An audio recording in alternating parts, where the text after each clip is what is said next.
Word we say a lot. I'm okay. I'm fine. We smile. We're okay. We look calm. We look all collected.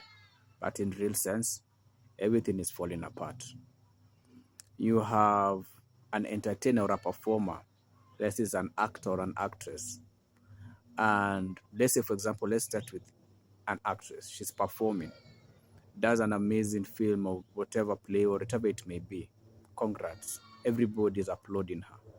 But behind the scenes, she can't tell what she just went through at the trailer when she was changing. Who got in, what happened. But she has all the makeup. You have your anchor out there giving you the best news. There, standing out, standing ovation. But she can't tell you of the how many blows that are hidden behind all that makeup. We have a man seated,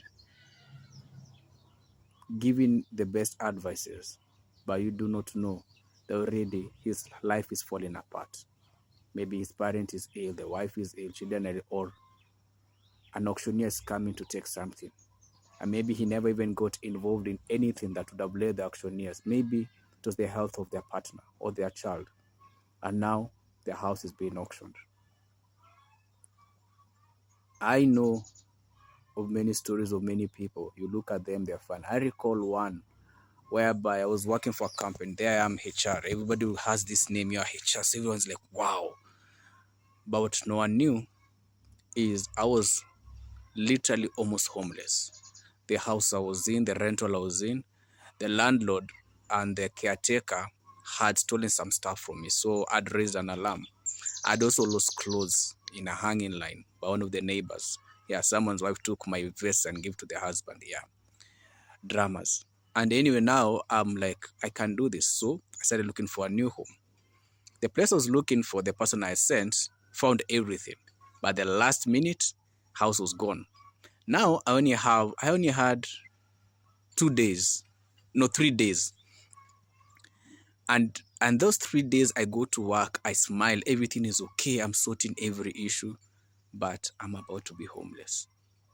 But eventually, by God's grace, I did get a house. The last minute, paid. So I didn't even need to think. I just paid and moved. And I was moved in. And I was welcomed by neighbors. And it was a very humbling. I was in an event not so long ago, a wedding of a friend of mine, far distance, cool, traditional, we enjoyed. I danced my life away. But yesterday he sent me the clip. That's when I looked at the clip, I was like, whoa, the arm that was dancing is the one that's broken. But no one will know. I'm okay. The food, I take special food. There's foods I can't take. And I remember there's a meal I took that everybody in the room looked at me like, are you okay? Because I took capsicum. In Kenya, we'll call it hoho. And a lemon. And there was ugali. For someone who's not familiar, I don't know how to explain it. Maize flour, water, boiled, and then it's big. Looks, yeah, I don't know how to put it that. But it's not porridge. And then the other one was chicken. But my stomach has issues, the things I could. So everyone in the room is looking at me like, ooh, spooky. Me, I'm like, man, life's hard. I recall a time I went to the dentist. After the accident, one tooth had to be removed. And I remember when I was sitting there and I was being given the budgets. So he was telling me, no, you need to do a root canal. Or the other one, I told them, so which other options do I have? We remove the tooth. I'm like, give me the cost. He gave me the cost. I'll tell him, remove the damn tooth. It's not like the tooth wouldn't hurt. It hurt. But what option did I have? Life had to move on. When I was doing the feeling, I told him, you know what? I'm in so much pain and I've gotten used to pain. Just, I don't need the injection, the one for the dental and the anesthesia. Just do it. I want to feel the pain. He did it. By the way, I was crazy. He did it. I just felt a few numbers like, I'm in so much pain. I didn't even notice that pain. And the other time I went for a full feeling for 3 teeth, I did all 3 in one day. He looked at me like I'm crazy. I'm like, yeah, get it done. And now this time you can put your anesthesia and you can now put your needle. And it's putting like it. I can see I'm bleeding. I'm like, whatever, man. I have enough problems.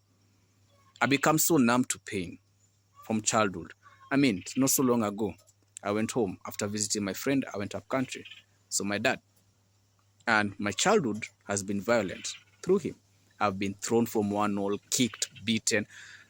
And this moment, even I ended up where I am, is I had to save the family in the process. So anyway, we meet. I'm leaving. I just say I'm leaving. No, not like ever cared, even after the accident, not like he cared. But anyway, as I'm leaving, my mom notices. And I keep quiet. And she's like, "You okay?" I'm like, "Yeah, I'm okay." And she says, "No, I know you're not okay. I know what he has done." And I'm like, "It's okay. You guys are family, me and my cat and my chicken, we good." And I live broken-hearted. What did I do wrong? From childhood, being thrown from one wall to another, kicked, beaten, accused of so many things. But now, everything is so open, everybody can see the truth. Or let's say even my sister. And I was trying to save her little children from her. And I ended up being beaten. I ended up almost locked up, almost stabbed. A year later, the same children I was rescuing are the ones who confronted her and even told other people I didn't know.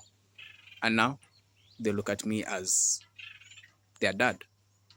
But again, we have a distance. I mean, and because of all these things I've gone through, they're supposed to take me 6 feet deep, but I'm still here. I had an ex, someone I didn't even, it shouldn't have been even an ex situation. I helped someone, they became kind of part of my life. And yeah, I had an issue with something that was just common sense that led to an argument early morning going to work. And she took a knife and a scissor. I was to be bludgeoned to death. That same year was around 2020. So remember 2020 and the jab thing. And we had so many restrictions of our movements, lockdowns here and there. Eventually, I leave for work. I smile. But I'm not sure if my things are okay or if I found a house that has been burnt. And eventually, after a second incident, now I start working on her exit. The day she leaves, she takes everything, all my medications, everything. I sit, I'm quiet, I smile. I go to work, I smile. I'm okay. I'm okay. I sort everything out, but you know what? I don't have a home. Everything is gone. And I started. These are just but many stories of my life. But now there are stories of people out here. Everyone is putting a different mask. Let's look at countries and nations. People are falling apart. As you increase the taxes, business fall apart. People get laid off. Where do they go? You meet them, they're smiling.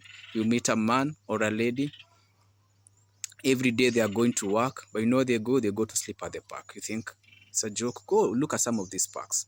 You will notice something very interesting. You'll notice men or women at a particular, mostly men, you'll find them either women will go to a place where it's a bit social for them, they'll go to a saloon or something. But for men, you'll always find them in parks sleeping. And thinking, oh, maybe they have been arrested. No, they don't. Everything is falling apart. Behind, under their belly, some have the brown envelope for jobs. You won't see that part. They'll be resting. But when they left the house, they left wearing a suit. At the park, they are wearing something very different. Because they always have a place where to hide their clothes. And then come and everything is okay. The child says, Dad, I want this, I want that. They smile. I'm okay. They're not okay. A woman, every day she's waking up, feeding her children, making sure everything is okay. Everybody say, oh, you're the best mom. You know what? No one listens to her. The kids assume her. Her spouse assume her. Her in-laws, her own parents assume her.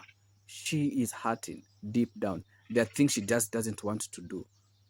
But she smiles.